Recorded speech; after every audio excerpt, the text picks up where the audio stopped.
Good afternoon, ladies and gentlemen. My name is Jens Klopmeier. I'm working for Komatsu Mining Germany. We are part of the big Komatsu group. Our plant is here in Düsseldorf, actually, and we manufacture the super large hydraulic excavators of Komatsu, excavators for surface mining from 300 tons up to 800 tons. All right, my name is Alexander. I'm working also in the marketing and product planning department for Komatsu. And we would like to take you on a journey today to what the future of mining is actually going to look like. As we heard this morning from Mr. Salama, M2M communication and M2M technology is quite evolving within the mining industry. And so we want to give you an example how Komatsu, as one of the largest manufacturing companies for mining equipment, is using M2M technology and also IoT technology to eventually go to an autonomous mining operation.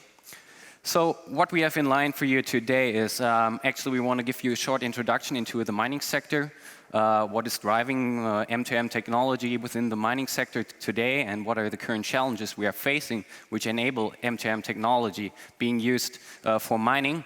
Later on we will show you an example how Komatsu is actually using M2M technology on its equipment to increase productivity and efficiency.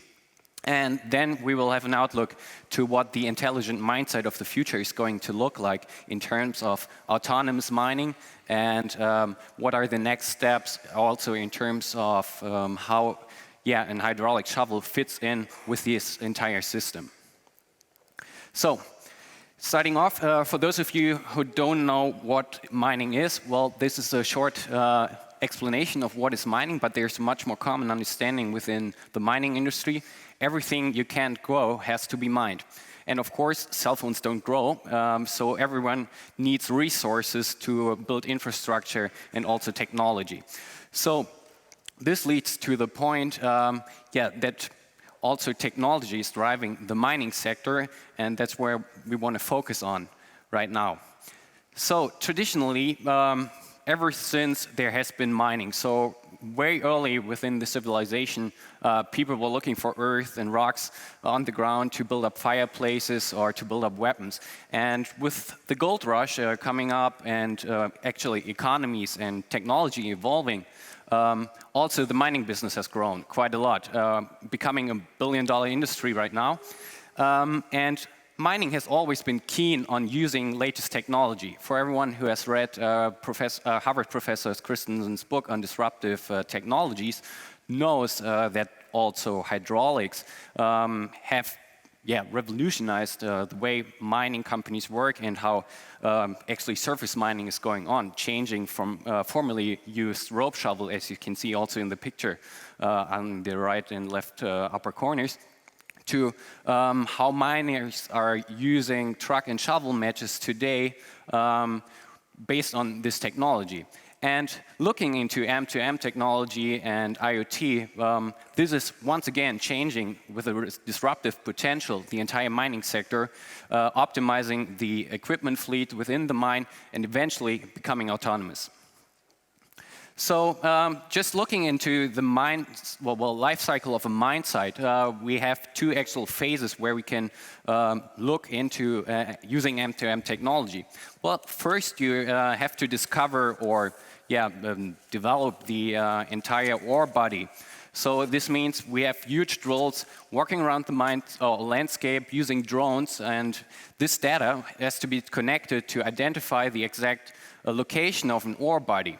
So in an early stage of mine site, we already can use M2M technology, which is then later used during the productivity stage of a mine site, which you can see here when actually mine site operations are starting and equipment is coming into the ore body to get out the material out of the earth and out of the upper surface of the mine.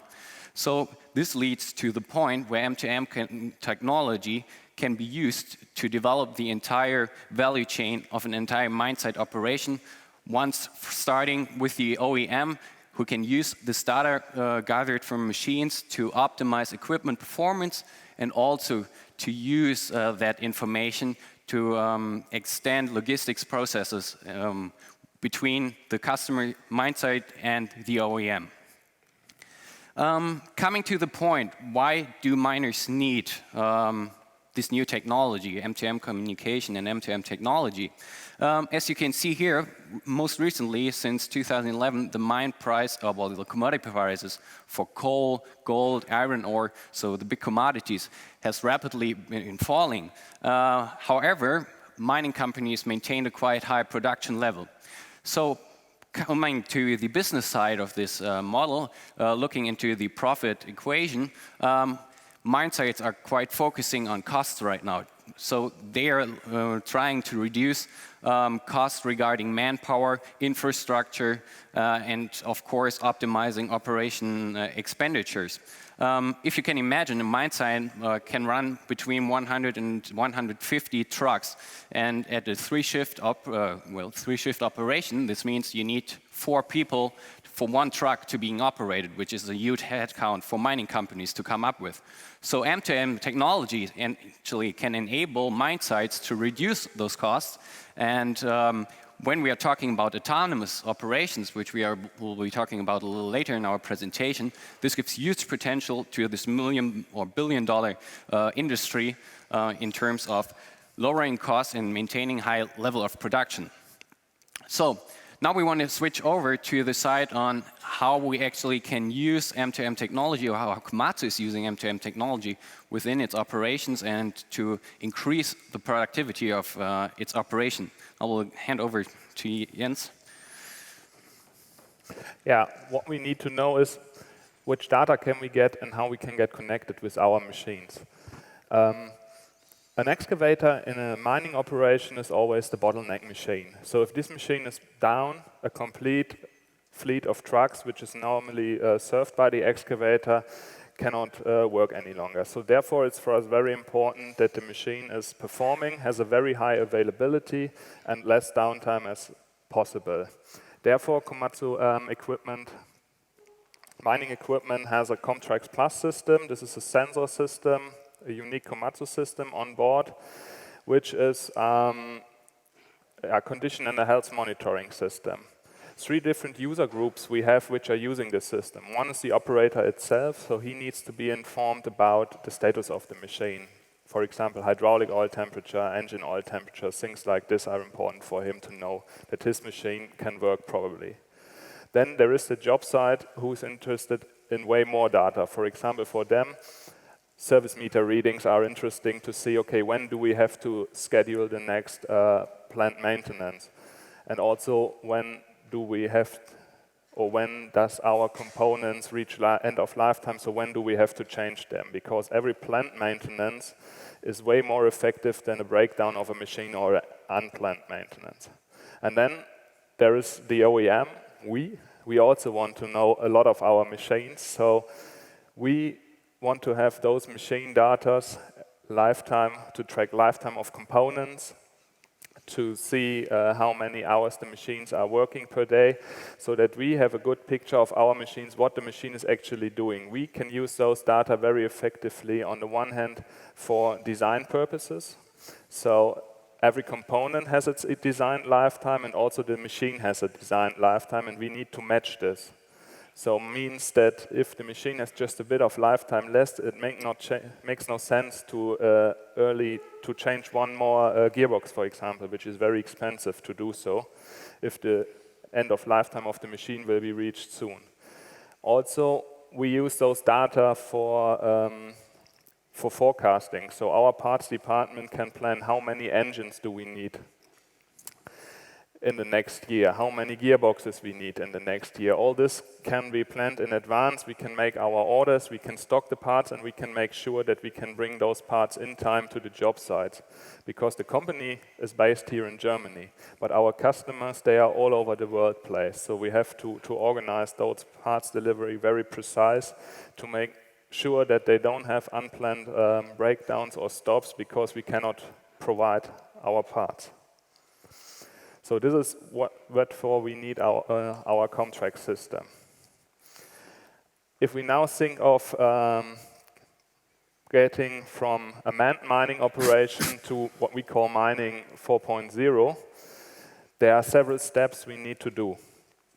Starting with the manned operation, this is the standard operation of mining, which is more or less everywhere used in the world so far. Means somebody is drilling holes, he's blasting, the excavators are digging and loading the ore or the waste material, and trucks are bringing it to the processing plants. To assist a bit more the operator, we can step in assisted operation. This can be camera system like 3D bird's eye view systems, or systems which help you to spot the truck to the shovel. They make it more comfortable for the operator, they make it easier for the operator, and they also have put a higher safety standard on. Then we have operations in mining where machines need to go into areas where it's quite dangerous to have operators on the machines.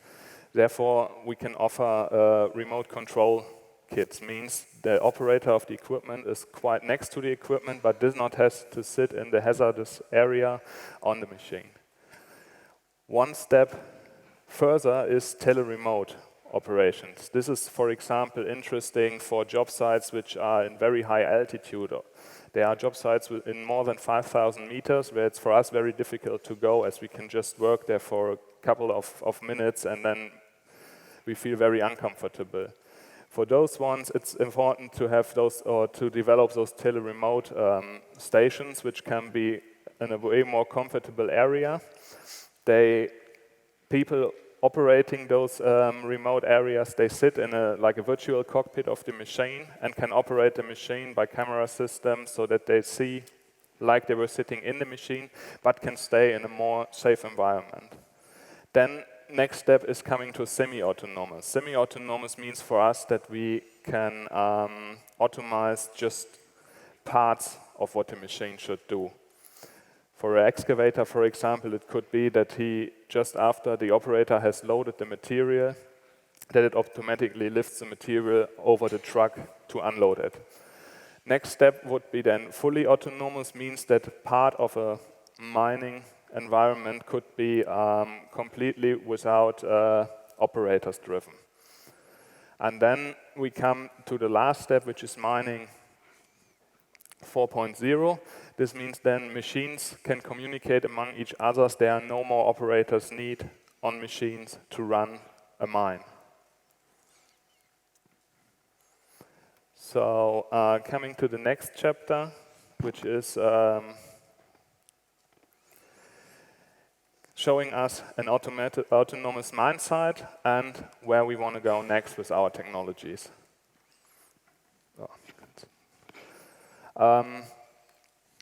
There are mine sites since 2008 running which have autonomous haulage systems. Those are trucks modified that they can operate or run without operators.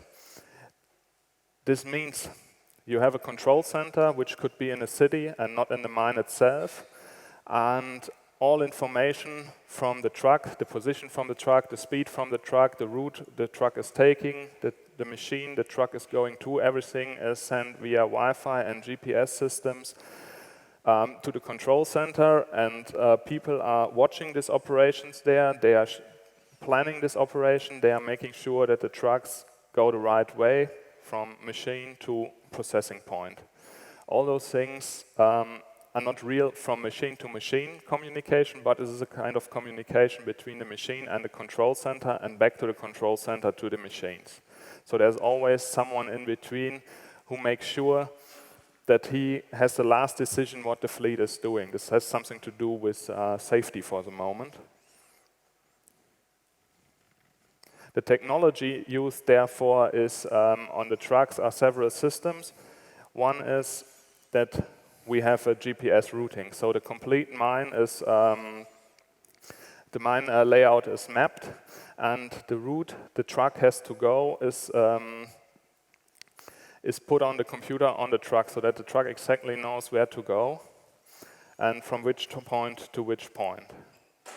Then there is an onboard control and sensor system, which is radar-based, which is, on the one hand, detecting what is happening around the machine in a short range. There's a 2-meter safety envelope around the machine where nothing should go in. And also it is watching in front of the truck, so it's detecting obstacles which are more far away. And then the last thing is the Wi-Fi system of the truck. So every mine is using a Wi-Fi net, and this Wi-Fi system is used to bring the data, the information which the truck is gathering to the control side. In the moment the fleet or one of the trucks detects an obstacle, or one of the machines in this pit lost its signal, so every equipment in the job site has to be equipped with at least a GPS system to make sure where its position is. If there is something, a machine is lost or not shown in the system, or an obstacle is detected, due to safety reason, the complete system has to stop. So all trucks, everything in the job site has to stop. It has to be then evaluated by a service car what is there, and if then the problem is solved or the obstacle is taken away, then the whole fleet starts moving again. This is what the technology can do in the moment, and this is also related to safety. The systems are as far developed that they could automatically drive around an obstacle or so, but due to the fact that it's to reduce the risk of accidents for the moment, it needs to be that it stops. So where are we going? The shovel for the moment is completely not autonomous. So there's an operator on, and this operator has to work on its shovel. Our future vision is that the shovel can do the same, complete autonomous loading. Therefore, there are a couple of challenges we need to solve first. One is the digging of the material. The shovel needs to do selective digging, because not everything it is digging is ore, so we have to separate. And also we have to separate what we dig on the trucks that we put on. Waste material only on a truck, or only ore on a truck. So we need to invest more in technologies which can scan the surface to make sure what are we digging. Then we need way more sensors. We need to know where the bucket is positioned.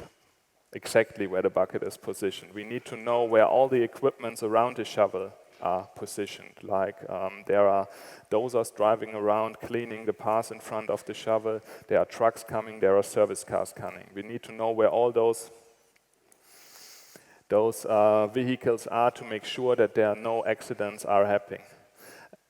And then there is, on the other hand, safety and legal regulations we have to look for. For the moment, there are many regulations in many countries which forbid us to fully autonomous use an excavator. So for the moment, what we see is kind of timeline where we are today. Today we are up to remote-controlled machineries, working on tele-remote, which will be available in the next couple of years, up to hopefully a fully autonomous shovel in about 10 years, and maybe in 20 years we see that we will be able to have a complete autonomous mine, where the machines are all among each other, are communicating and doing their job just with having service centers which are caring for one service center for several job sites.